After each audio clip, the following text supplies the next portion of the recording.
Hello friends, I am Ajit Agrawal and in this class of maths we will discuss how we can calculate simultaneously an equation by cross multiplication method. पिछली दो video में हम लोग substitution method और elimination method को discuss कर चुके हैं। ये हमारा तीसरा मेथड है और इसके बाद हम प्रॉब्लम सम्स कर सकते हैं। तो फिर उसमें कोई भी मेथड आपको जो अच्छे से आता हो उसको आप अप्लाई कर सकते हैं। ठीक है, तो हम देखते हैं क्रॉस मल्टीप्लिकेशन मेथड क्या होता है। ये इंट्रोडक्शन बताने की अब तक कोई ज़रूरत नहीं है क्योंकि अब तो नोन होगा कि लीनियर इक्वेशन क्या होती है। ऐसी इक्वेशन जिसको हम a x plus b y plus c के फॉर्म में लिख सकते हो। तीन मेथड में से हम दो मेथड कर चुके हैं और इस वीडियो में हमको करना है cross multiplication method. Cross multiplication method involve setting up a specific arrangement of coefficients and constants from the equations and then solving for variables.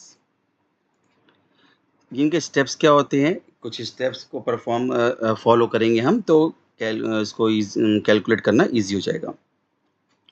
सबसे पहले जो भी इक्वेशन दी हो, क्योंकि दो इक्वेशन तो कम से कम देते ही हैं, अगर दो इक्वेशन दी हो क्वेश्चन में लिखा हो solve these equation by cross multiplication method, तो first you will have to arrange like this a1x plus b1y plus c1 equal to 0 means equals to के बाद 0 होना चाहिए। अगर कोई नंबर इस साइड है तो उसको लेफ्ट शिफ्ट कर दें बाय चेंजिंग द साइन।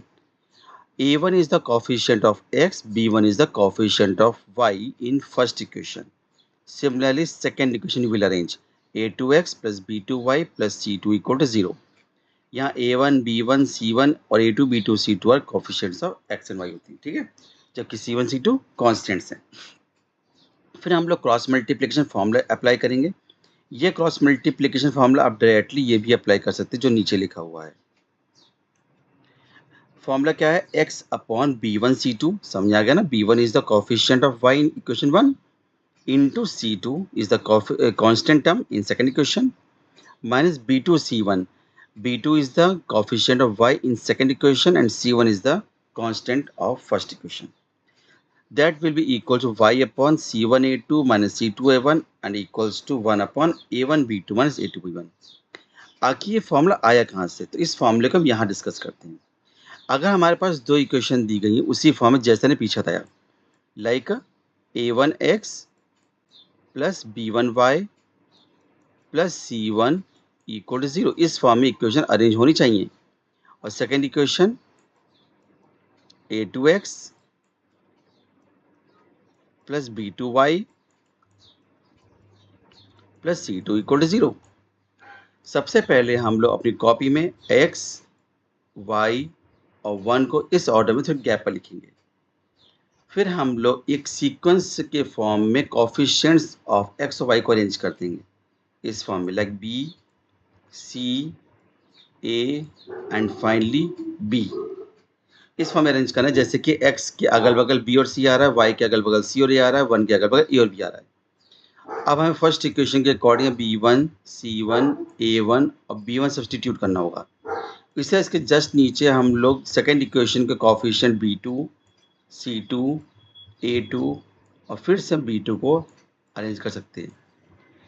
अब हम क्या करेंगे, x के साथ हम टर्म लेते हैं डिवाइड में b1 c2, पहले ये टर्म मल्टीप्लाई किया जाएगा ऊपर से नीचे b1 c2 माइनस नीचे से ऊपर b2 c1, then equated to, अब नेक्स्ट कोफिशिएंट, नेक्स्ट वेरिएबल लेंगे y और उनके कोफिशिएंट्स के डिफरेंस, प्रोडक्ट का डिफरेंस, लाइक c1 a2। इसमें भी ध्यान है, पहले ऊपर से नीचे वाले ये प्रोडक्ट पहले सॉल्व करेंगे, फिर नीचे से ऊपर वाला c2 a1 and finally equals to 1 upon ऊपर से नीचे ये क्रॉस मल्टीप्लिकेशन a1 b2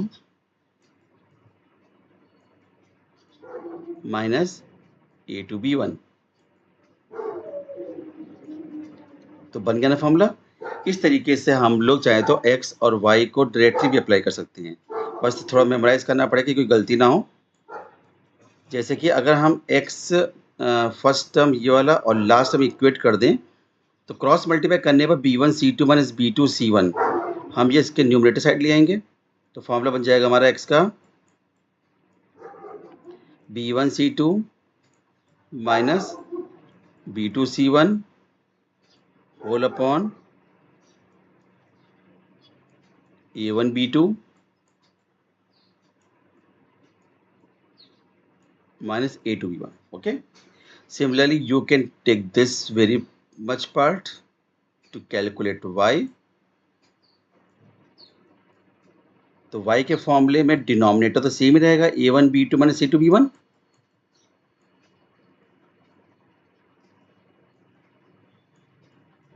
केवल इस टर्म को शिफ्ट करना पड़ेगा जो y के डिनोमिनेटर में है, लाइक C1A2 माइनस C2A1. इस तरीके से हम x और y फाइंड कर सकते हैं. अब हम इसको इम्प्लीमेंट करते हैं अपने क्वेश्चंस में. जैसे हमने पहला क्वेश्चन लिया है, बच्चों को बेसिकली डेसिमल के क्वेश्चन सॉल्व करने में प्रॉब्लम होती है, तो इसलिए हमने डेसिमल का क्वेश्चन ले लिया. आप चाहें तो इस पूरी इक्वेशन को हम लोग पहले 10 से मल्टीप्लाई करके डेसिमल को रिमूव कर सकते हैं, और उसके बाद ये कैलकुलेशन ईजी हो सकती है. अदरवाइज आप इसको डायरेक्टली भी यूज़ कर सकते हैं. First of all you will have to arrange in the form ax plus by plus c equal to 0. जैसे हम ये देख रहे हैं कि दोनों इक्वेशन में जो कांस्टेंट टर्म c वाला है वो इक्वल्स टू के बाद में है, तो 0.4x माइनस 1.5y के साथ 6.5 को भी हमें लेफ्ट शिफ्ट करना पड़ेगा विद नेगेटिव साइन, क्योंकि ट्रांसपोज करने में साइन चेंज हो जाता है. इक्वल के बाद क्या बचेगा? कुछ नहीं, यानी 0. Next equation is 0.3x plus 0.2y. No change will be there क्योंकि ये तो ऑलरेडी वहीं पर ही है. हाँ, 0.9 ऑब्वियस राइट साइड में है तो उसको अब लेफ्ट लाना पड़ेगा, माइनस का 0.9 इक्वल टू 0. अब हम यहाँ से पहले से कोफिशिएंट नोट कर लेंगे जिससे कि प्रॉब्लम ना हो कि ये पुट करने में with sign. What is a1 here? a1 is coefficient of x in first equation that is 0.4. इसको कोफिशिएंट कहते हैं. ऐसे y का कोफिशिएंट माइनस 1.5 है, यानी that is b1 negative 1.5 and finally C1 is minus 6.5. Similarly A2 from second equation 0.3, B2 is 0.2 and C2 is minus 0.9. Now apply the cross multiplication formula.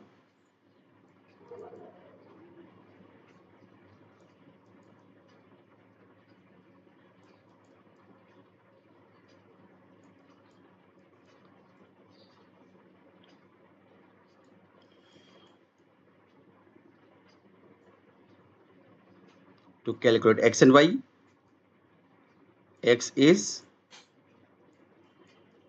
B1C2 minus B2C1 upon A1B2 minus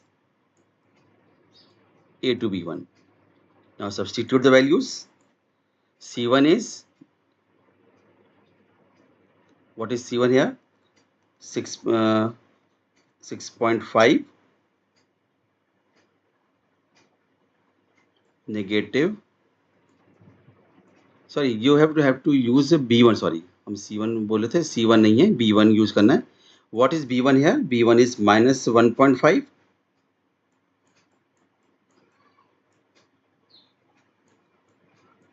multiplied by C2. C2 is how much? Minus 0.9. जो already लिखा हुआ है यहाँ पर, यहाँ से copy कर सकते हैं. नेगेटिव साइन है इसलिए इसको ब्रैकेट में लिख रहे हैं जिससे कंफ्यूजन ना हो. Minus B2. B2 is 0.2 multiplied by C1 that is minus 6.5.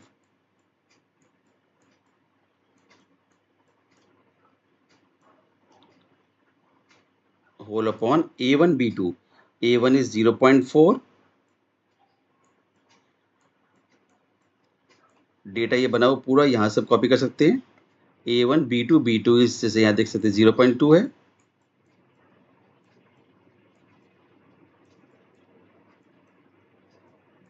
minus A2 B1. A2 is 0.3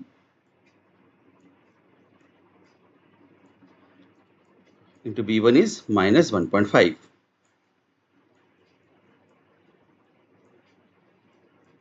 अब इसका केवल सॉल्विंग करनी है। पहले हम मल्टीप्लाई करेंगे इंडिविजुअल टर्म्स को। जैसे माइनस 1.5 और 0.9 मल्टीप्लाई करेंगे तो इसका आंसर आता है 1.35।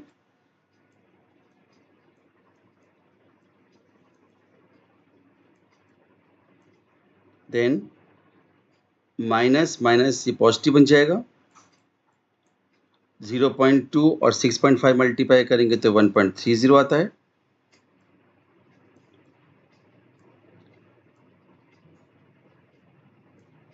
Whole upon 0.4 into 0.2 is 0.08। ये भी पॉजिटिव साइन बन जाएगा, negative negative positive. 1.5 into 0.3 is 0.45। इससे पहले मल्टीप्लाई करेंगे, इसके बाद हम डिवीजन करके फ्रैक्शन करेंगे इसको। तो ऊपर 1.35 1.38 करेंगे तो बन जाएगा 2.65 डिवाइडेड बाय नीचे का सम करेंगे, this will be 0.53। Decimal will remove और हम 53 से डिवाइड करेंगे तो ये 5 टाइम जाता है। इस तरह से यहाँ पर x की वैल्यू हमारी आ जाएगी 5।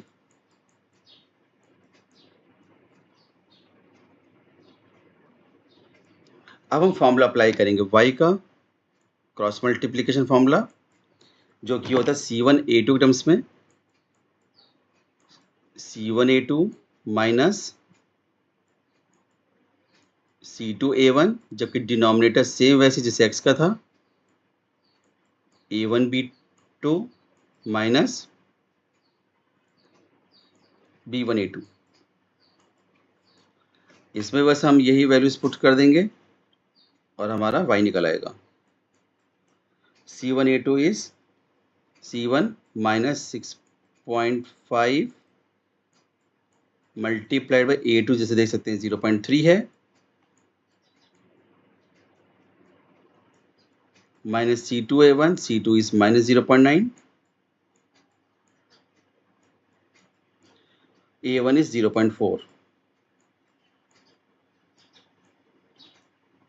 और A1B2 B1A2 टर्म हमारा पिछले x के कैलकुलेशन में अपॉन में आया था ये 0.53। तो इसको हम एज इट इज नोट कर ले 0.53। बस केवल ये सॉल्व करना पड़ेगा proportion. 0.65 into 0.3 it will be minus 1.95। Next term will be positive. 0.9 into 0.4 is 0.36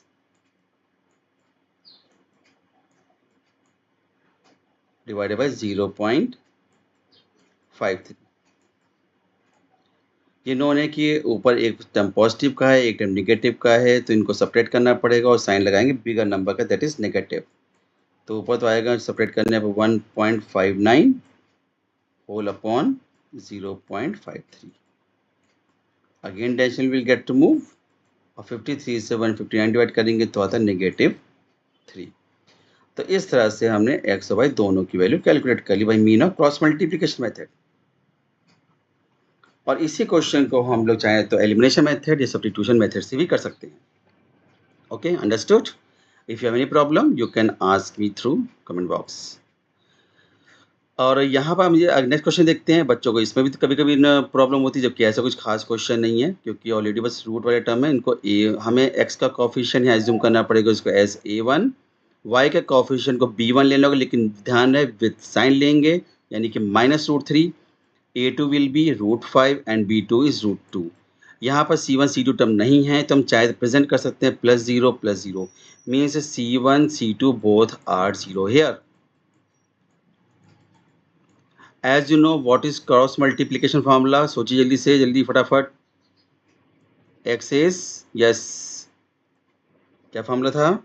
B और सी के टर्म्स में B1 C2। जब भी क्वेश्चन करें फॉर्मूला जरूर लिखें, फॉर्मूला लिखने से एक्यूरेसी भी होती है और याद भी हो जाएगा ये फॉर्मूला। अदरवाइज सोचेंगे कि डायरेक्ट पहले वैल्यू पुट कर ले तो फॉर्मूला याद नहीं होगा। B1 C2 minus B2 C1 upon A1 B2 minus A2 B1. ठीक है. Now substitute the values. What is B1 here? B1 is minus root 3